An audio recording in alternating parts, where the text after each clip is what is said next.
We are the United States of America, but today our divisions seem to run deep. Spend all of our time screaming at each other on the internet. Many people from across the political spectrum believe the Constitution is in crisis. The Constitution is resilient because it has these wonderful principles, but it's also quite fragile, and we still have to act as individuals together. There's just sort of a big gaping hole in this conversation about how can we work together. The good news is we can get there. I'm confident we can get there. From our rights and responsibilities And we got to get back to appreciating all that we have as Americans. to the guiding principles of the Constitution. The duty of the government to look after the good of the people. Join us as we seek understanding in order to form a more perfect union. The Constitution is the guide which I never can abandon. Those are the words of George Washington. And now, some 200 years later, it's easy to see how America has lost its way because we have lost the focus on those foundational principles of unity and civic charity. I think we need to be better listeners to each other and just think about bottom line, how can we love each other and take care of each other? Everybody complains about everything, everybody's happy. Stop people on the street and you'll find plenty of pessimism about our country's future.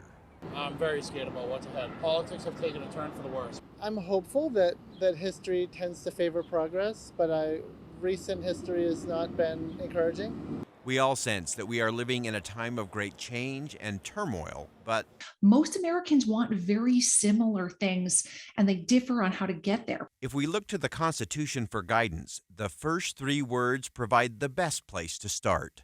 We, the people. Instead of waiting for somebody else to come along and to be the white knight on a horse, instead of waiting for a politician or, a media pundit to come save us, we're the ones we've been waiting for. Former high school teacher Sharon McMahon educates her 1 million Sharon Says So Instagram followers about democracy using truth and logic. No hate allowed.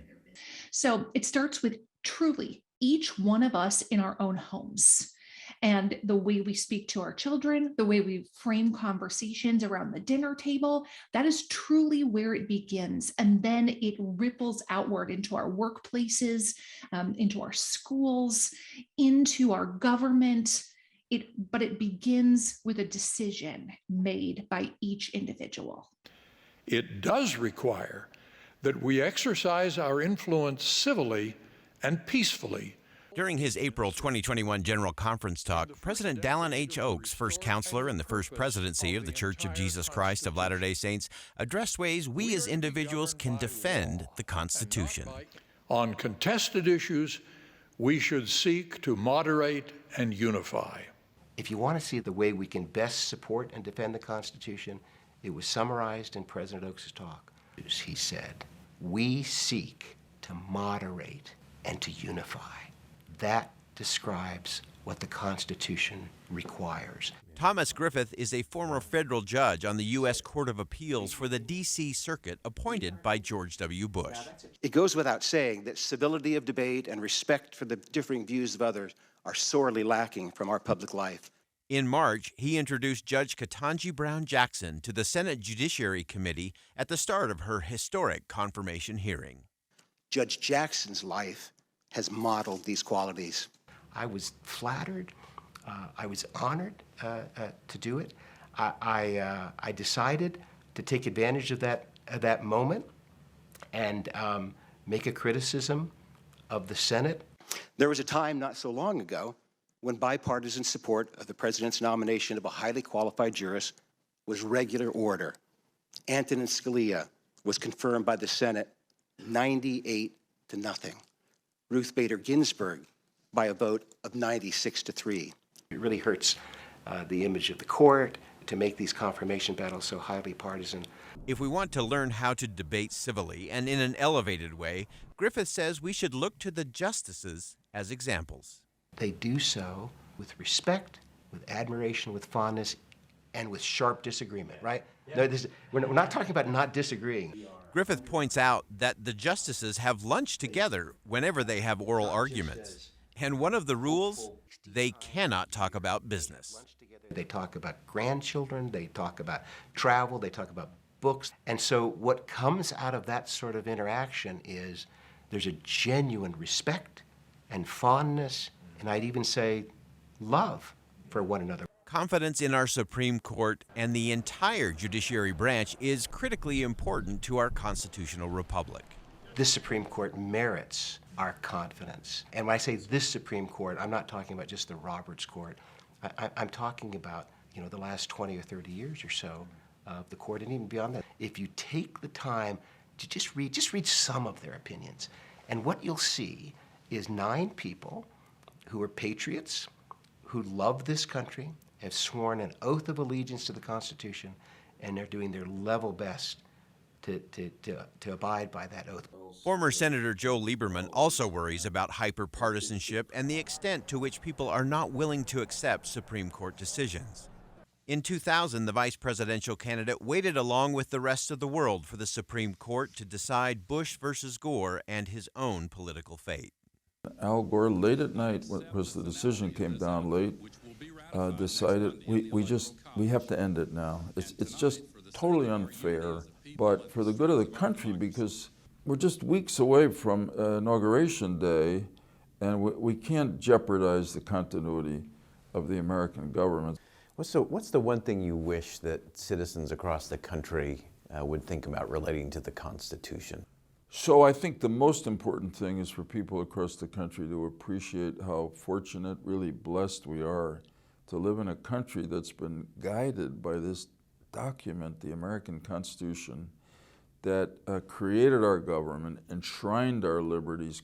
Lieberman cautions those liberties won't last unless we, the people, respect all 3 branches of government. Article 1 of the Constitution creates Congress. That was not an accident. Article 2 creates the presidency. So the president is second to Congress because Congress represents all the people. And Article 3 is the courts. Together, all 3 maintain a balance of power. But recent distrust in our branches of government also poses a serious threat to trust in our election system. We have the most transparent election system in the world and the most trustworthy. The 2020 election is the most studied election ever. Generally speaking, over our history, after the elections, people found a way to get together in the center. Being a centrist is not the same as being a moderate.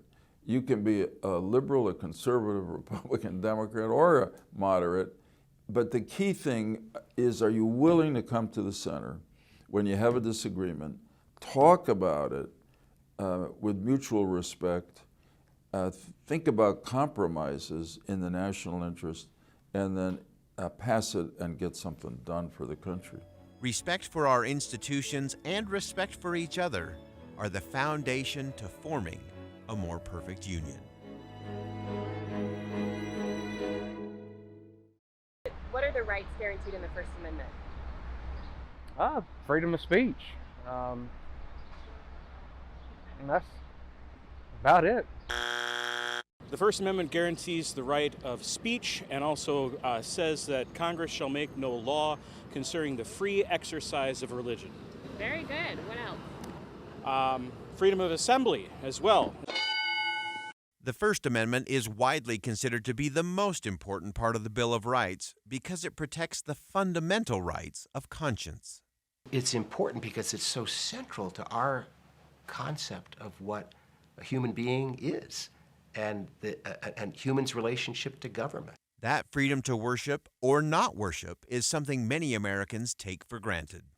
Once I went with a delegation of senators to Uzbekistan, and there was a man named Karimov who was the dictator there. And being good American senators, we raised the question of human rights. So he said, if I'm not mistaken, all of you senators are either Christian or Jewish. So I urge you, this is a majority Muslim country. Talk to the Jewish and Christian citizens of my country and ask them if they have freedom of religion. So we asked them the question, and they said, well, generally speaking, he's right, we have freedom of religion. But if we say the slightest word of criticism toward the dictator, regardless of our religion, we're in jail, or worse. The members of our church are members of the restored Church of Jesus Christ of Latter-day Saints.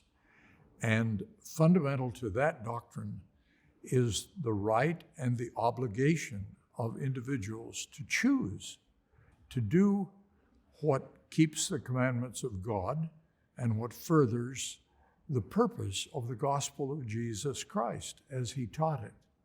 And without religious freedom, we're not free to do that. The whole purpose and the essential environment of the church depends upon freedom of choice. BYU holds an annual Religious Freedom Review. This year's forum focused on religious freedom as a foundation for civic harmony around the world. At a time when divisions threaten to rend the very fabric of society, when seemingly intractable disagreements split communities and even families, it is religious freedom that is our very best hope. Reverend Marian Edmonds Allen told the audience that as a genderqueer bisexual person and an ordained Christian pastor, she is the walking embodiment of some of our current divisions. She believes religious freedom, practiced through covenantal pluralism, is the path forward. Covenantal pluralism, simply stated, is mutual respect and standing up for one another without the need to agree on anything, except that human beings are worthy of respect and self-determination, as long as they don't harm somebody else. And so covenantal pluralism includes those with deep Orthodox religious faith and those who disavow religion entirely.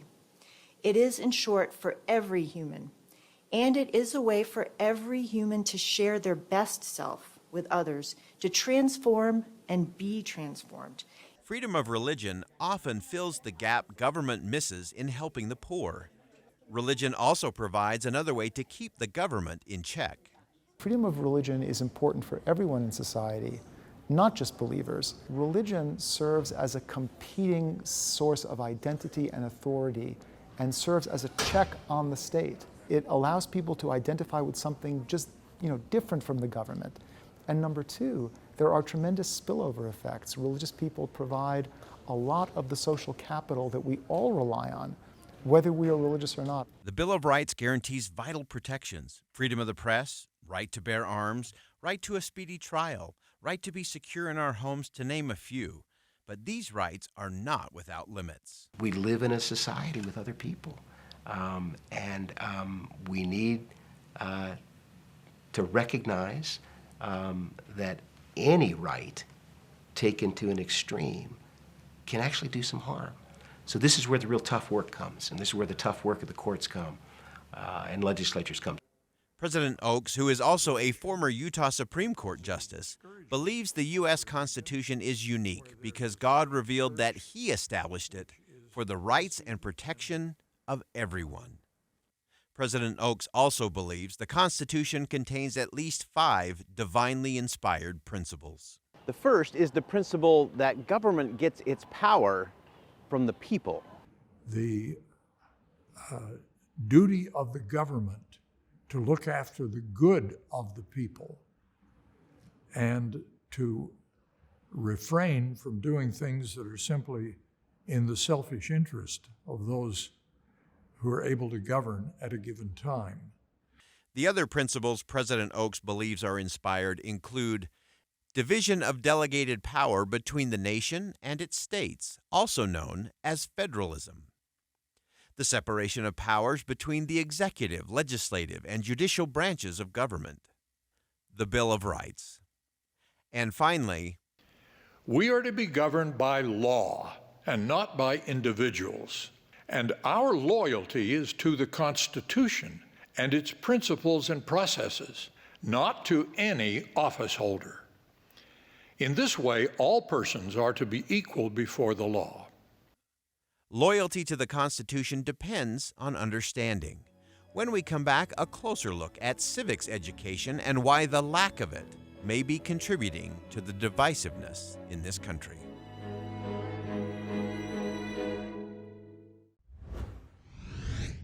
Why is the Constitution important today?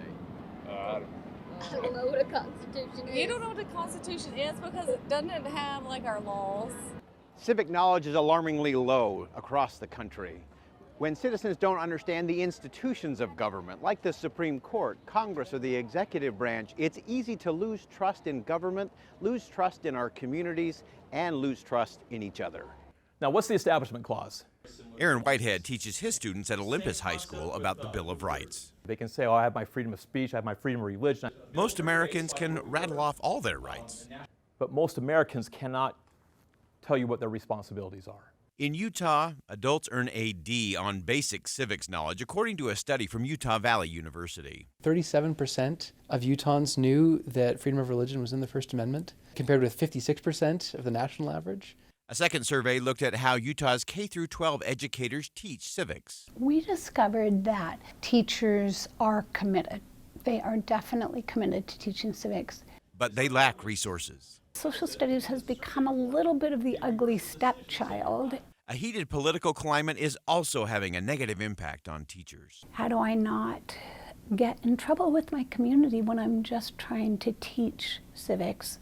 Both surveys were part of the new Civic Thought and Leadership Initiative at UVU's Center for Constitutional Studies. The legislature created the initiative in 2021 to help solve the problem of the swift decline in civility and civic awareness. We believe that civics education isn't just the factual knowledge, but also the civic skills, the civic dispositions.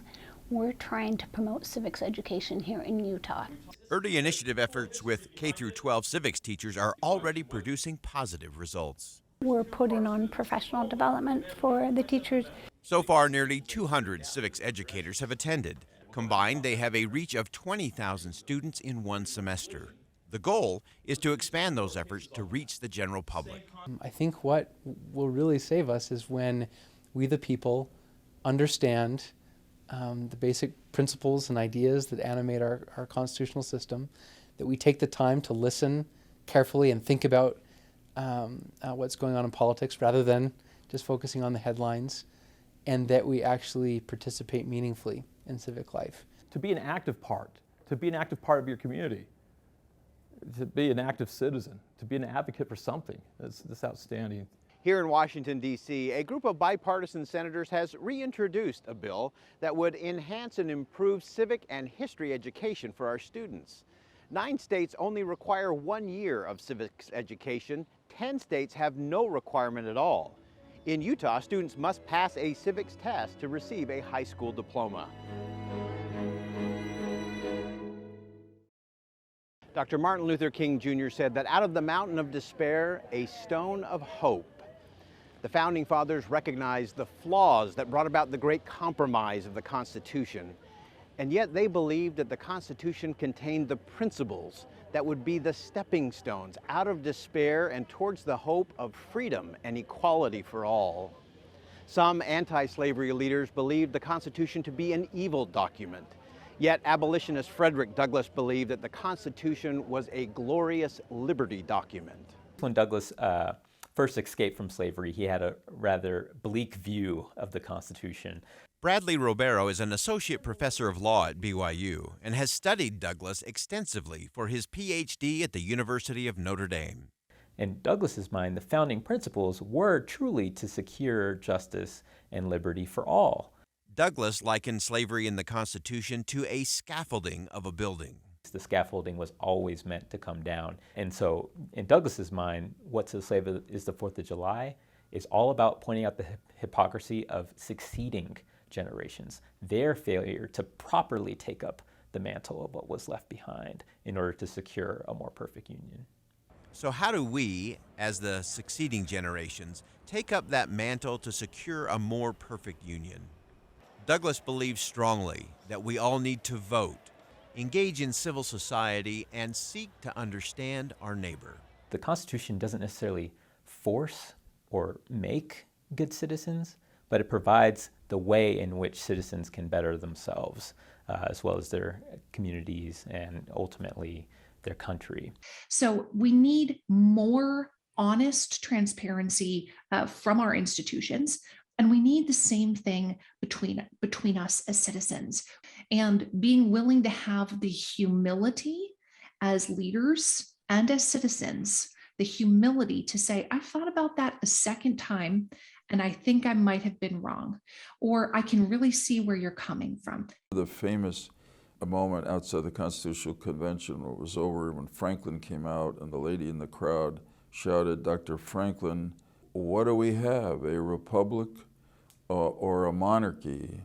And his answer was, paraphrasing, a republic if we can keep it. So I would say we're blessed to live in a true constitutional democracy. And the question is whether we, our generation, and the ones that follow, can keep it. As you look at the statue of our nation's greatest president and think about the challenges he faced, the threat to the republic that he confronted, and yet we survived, right? But as you're looking at the statue of the great man of President Lincoln, if you turn around and walk out of the memorial and go down a couple of steps, there is a marker where Martin Luther King gave his I Have a Dream speech. The civil rights movement changed our nation for the better, and we have a long way to go.